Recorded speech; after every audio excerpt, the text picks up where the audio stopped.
to see how long I can stand to hold my phone with my hand and actually film this. So I'm making this video to tell you my experience with playing bass and using amps and running direct to the soundboard over time. My goal with this is to show that a lot of people don't need bass amps at all. Or if they do need bass amps, they do not need to invest in anything like a half stack, definitely not a half stack, or even something that's like 500 to 700 watts, like a lot of bass amps are. I think is kind of an unnecessary investment, in my opinion. When I started playing bass, like a lot of people, I got a very small bass amp, and I was able to play with my friends who had guitars and their little small guitar amps. And then eventually I played with a drummer, and I was able to get a cheap, pretty large bass amp that had a 15-inch speaker and maybe 100 watts of power. It was Rogue from Musician's Friend, if you're familiar with that. And it was good for what it did. I was able to do a bunch of stuff. I didn't understand most of the controls, but I made it work. And that's, what I had. And then later I got kind of a small Ampeg BA series for using at church. I didn't really play bass for a long time, and then I started playing at church, and then due to sound balance issues, we decided to run all of the instruments through the PA after a while. And that was my first experience with plugging into a DI box and then having an inexperienced sound person that didn't really know how to EQ the bass and the other instruments as well. So then realizing, okay, so if we're going to run instruments direct, we need to have some sort of tone shaping. Nowadays, like today, there's so many options, it's ridiculous as far as running direct. And I think that for recording purposes, most people today would want to just use a plugin or something like that. And plugins are incredible now. Whole albums of professional released music are made with plugins, which is very impressive. As well as whole albums are released by professional musicians that use Line 6 Helix and things like that. There was no Line 6 Helix in 2011, right? Hold on a second. So yeah, it came out in 2015. When I started playing for a church, my guitar player got a Line 6 Pod HD 500, which is cool, but that was the time period when it started to get convincing in the sound, but it wasn't quite up to snuff with like miking a real amp.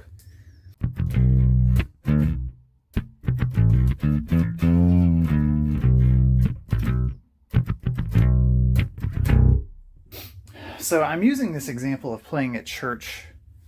Not that everybody plays at church, but there are a lot of venues and sound guys that don't want stage volume. They do not want amps on stage. And at that time, you got to find some kind of way to run to the soundboard, right? So here's what I'm ultimately getting at. I'm going to use this term preamp, pedal, or sans amp a lot, and they are interchangeable.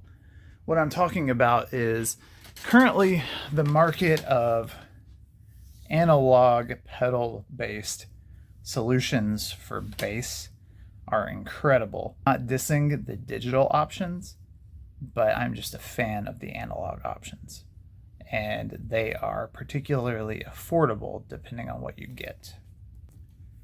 My opinion now is if you are starting a band, you may benefit from using a small little practice amp to be able to practice at home. But I think in lieu of saving up for a larger amp after that, you and your bandmates, depending on the situation, could invest in a PA and some pretty good speakers, like a soundboard and some possibly powered speakers that are pretty decent, and maybe a subwoofer. And the reason for that being that if everybody just buys amps, you have nothing for a singer to be amplified through. If you buy a PA and speakers, you have something for everybody to be amplified through, including a drummer if you use electric drums, which are way better than you would think they are. So if you invest in a PA and PA speakers, right, you are covered for literally any gig that you can think of. There's only a handful of gigs that you would not be covered for. And I know this because if you go to any big stadium, whatever, they're using a PA. They may have more speakers than just like 2 or 3, but that is the standard. And if you plan to use something like that and you're using a preamp pedal for bass and you're running into it, you are covered for anything. You'll have the same tone, depending on the speakers, everywhere. Whether you're recording, whether you're running through your PA, whether you're running through a huge PA in a stadium, you're going to have the same tone everywhere. And it's going to be something about this big that you can shove in your gig bag and just roll with. You can be like me and build a pedal board and put that in a bag, but that's no bigger than a duffel bag. And the reason I do that is I like to have a tuner and a wireless, which are all in one, and a couple other little pedals that honestly don't get used very much. I just want to be prepared for anything just in case. Now, the current market, Tech 21, I'm going to mention first because I feel like they were the first to come up with the Sans amp technology, which emulates a tube amp. They had the bass driver DI, they had Paradriver, and they had these other things like the PSA that were for guitar. Well, they're still a great option, and now you have so many signature options from them that it's almost endless, right? And then you have options from, and I'm just going to name a few off the top of my head, but I feel like literally anybody you could Google. Mark Bass, Digbeth, Gallion Kruger, Hartkey, Badwater, Nordstrand, which is called Rocket Surgeon, Starlifter. Joyo is a cheap brand. They make like rip-offs of some stuff. Dark Glass, Aguilar. Shall I go on and on? It just depends on the tone you're going for and these. And then you have different levels of what you would like, right? So let's say, for example, the Aguilar AG preamp is basically clean and gives you a little bit of amp character, and you can EQ, and you have some options for deep and bright, and like that's it, which is cool. The Tone Hammer pedal from Aguilar has drive, but not only that, if you choose not to use the drive and you push the gain a little bit, you get a little bit of that tube character in your bass, which I feel that us as music consumers, we probably, the majority of our lives, have gotten accustomed to hearing a bass through like an amp, possibly even a tube amp. So that's why I think we associate that with sounding good. And even if it might sound a little strange to hear like a super gritty, distorted bass, it mixes really well in the mix. And it actually really enforces the low end of a mix. I've experienced this firsthand. So I choose to use a preamp pedal that has a little bit of tube emulation and just keep the distortion low. What I want is harmonic distortion in my sound, and I'll explain what that means in a second, but not like overall grit. Now, if I hit it hard, it's going to distort more, which is great.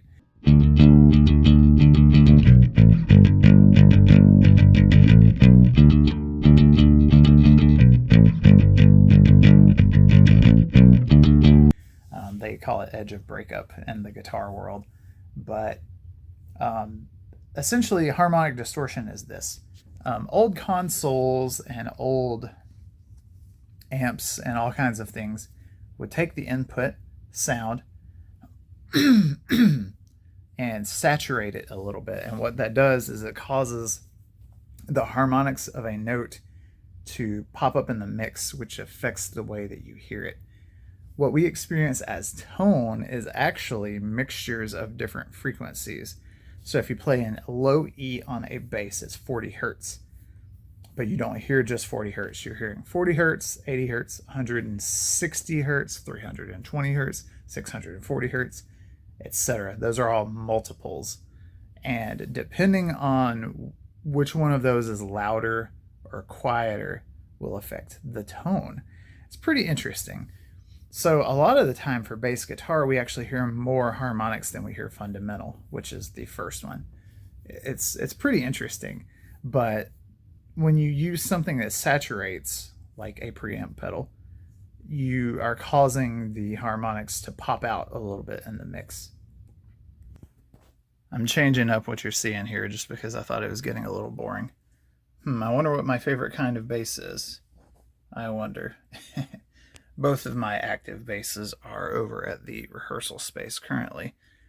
So what I'm getting at is, if you use a pedal like a Sans amp, or in my case, I've currently landed on the Joyo Tidal Wave, you're creating a harmonically interesting bass sound that mixes really well without having to buy a tube amp, which are notoriously big, heavy, and expensive. You're saving yourself some money and you're giving yourself something that is easy to transport.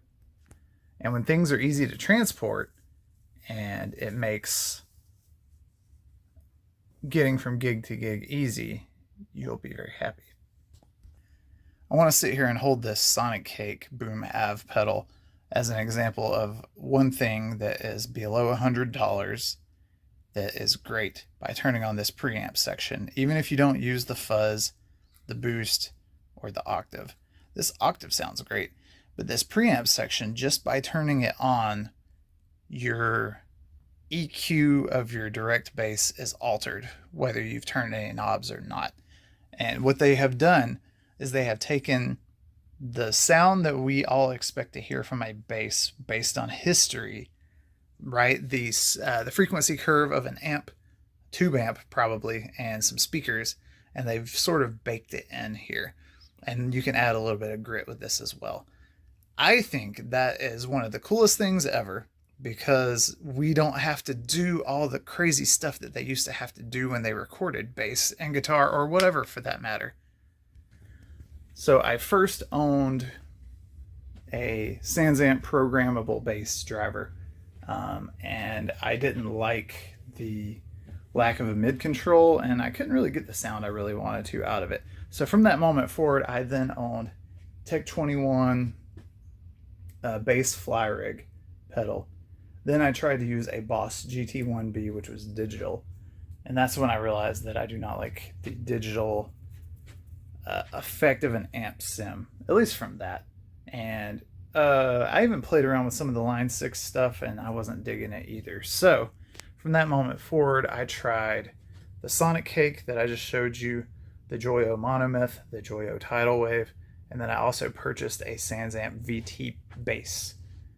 And I think I've covered all of the things that I've owned and that I have used through the years. So I've used these for live gigs. I've used them for church gigs.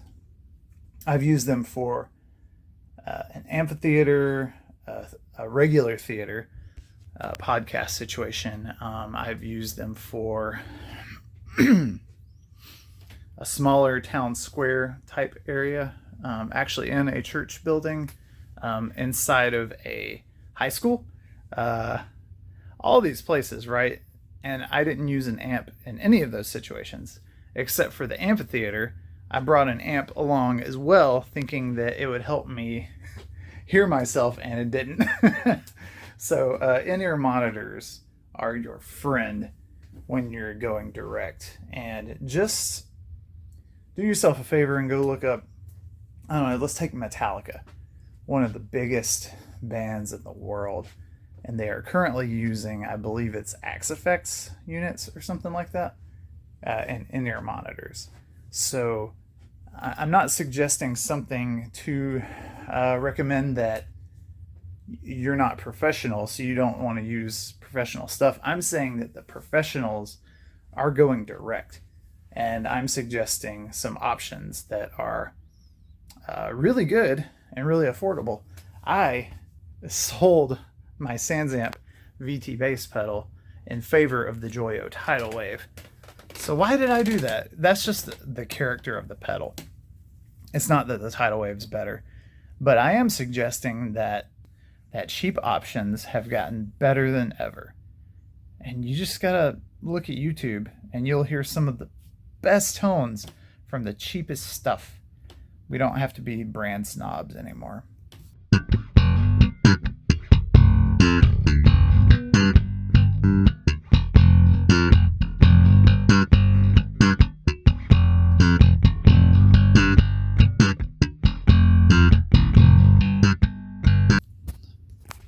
Now, in the event that you do still need an amp, here are some thoughts I have. We recently played a show that was at a cultural arts center, and we thought amps would be the best way to go because we were sitting on the front porch of a small building that looked like a house. We did that one day, and then the following week, we then proceeded to bring our PA and run everything into the PA. So, that just proved to me that, I don't know, I thought some small gigs like jazz clubs or things like that wouldn't be good as far as running direct and using a PA. It would be better for amps. But I'm convinced that a PA is better for all situations due to control.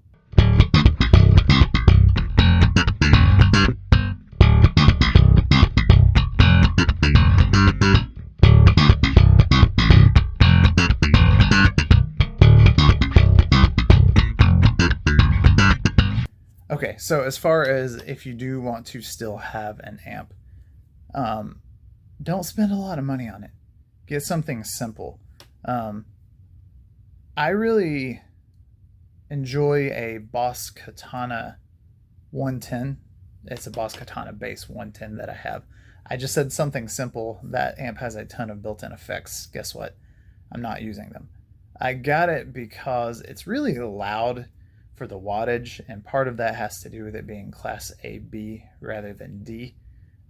It peaks at like 100 watts. RMS is 60 watts. It only has one 10-inch speaker, but it keeps up with a live drummer, and I can't turn it up past half without it. It's crazy the amount of low end that this thing puts out, and it wasn't crazy expensive. So, if you can get more than that, more speakers, it's just, what do you want to lug around? What do you want to carry around for like rehearsals? Because that's likely the most reason you're going to use an amp is rehearsals.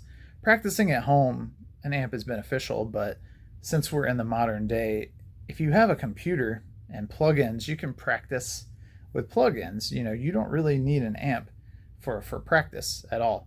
I find that, again, an amp is basically just a nice luxury to have. I have 2 bass amps currently. I've owned at least 3 more throughout the years. And that's saying something because I've owned well over 10 basses. I've been playing for like 20 years.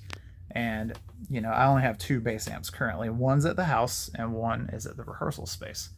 I have a Gallion Kruger MB115 with a 15-inch speaker and 200 watts here at the house. Those are now $900, but it was only $500 because it was a display unit when I bought it. They have gone up exponentially, so I would never purchase one of those in the current day. It's very loud, sounds good, but no. Fender Rumble or something like that, I would say 100 to 200 watts and maybe a 15 or 210s. Don't believe everything you read online about the sound of speakers. A 15 versus 10s, they sound very different, but it's not in the low end, it's in the mid range and the high end. So just see what you prefer when you listen to them. Also, a single 10 versus two 10s in a cabinet is going to sound completely different as well. So you're going to have to try a few things. What I'm ultimately getting at is do not spend a bunch of money on an amp. Now, you may be asking yourself, why would I not buy a nice amp and use the DI out of my amp for shows? And I actually have a good response to that.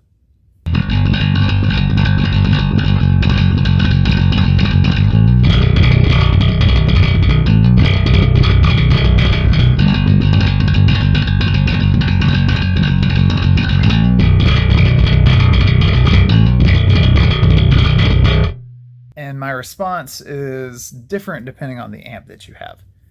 A lot of amps today have very good DI options. Aguilar just released a series that has two different DIs, one with a cab sim and one that is straight direct, which is brilliant, but they're very expensive. So a lot of cheaper amps and things that might be good, the volume and all this stuff affects the DI. So let's say that you are mixing sound, doing a sound check, everything sounds good, and then you get live and the drummer's playing a little bit harder. You can't turn up your amp on some amps without then messing up the sound engineer's mix, which stinks, but that's just the way it is. If you are running direct, you can probably find a way to adjust what you're hearing in your in-ears without affecting the sound engineer's mix. See? So this is important. Or if you are running an amp just as a way of monitoring yourself, and you're running through a preamp pedal, you don't touch your pedal, you don't mess with the sound engineer's mix, but you can walk over to your amp and adjust it without affecting their mix. See, there's some good reasons for this stuff. A good choice for an amp, if you're gonna buy a preamp pedal, is anything that has an effects loop or something that is labeled power amp in, because then you take the tone that you are used to and that you have adjusted and that you have mixed, you have become accustomed to from your pedal, and you run that into the amp without the amp sound being involved at all. The amp is amplifying your preamp pedal. Pretty interesting. I have ranted a lot as far as this. I've included some tone samples of the different preamp pedals that I have. Also, I have a handful of videos on my channel that I called Bass Preamp Series. And what I did is I took different preamp pedals and recorded different basses through them and tweaked with the tones and stuff to kind of show you the range of gritty to like really distorted to kind of clean, different sounds that are nice and handy. I just want to finish this off by saying that I've recorded an entire album and additional tracks that are going to be on future albums that are going to total like 3 albums worth, without ever using a bass amp for any recording. So if I can do that, I think you can too.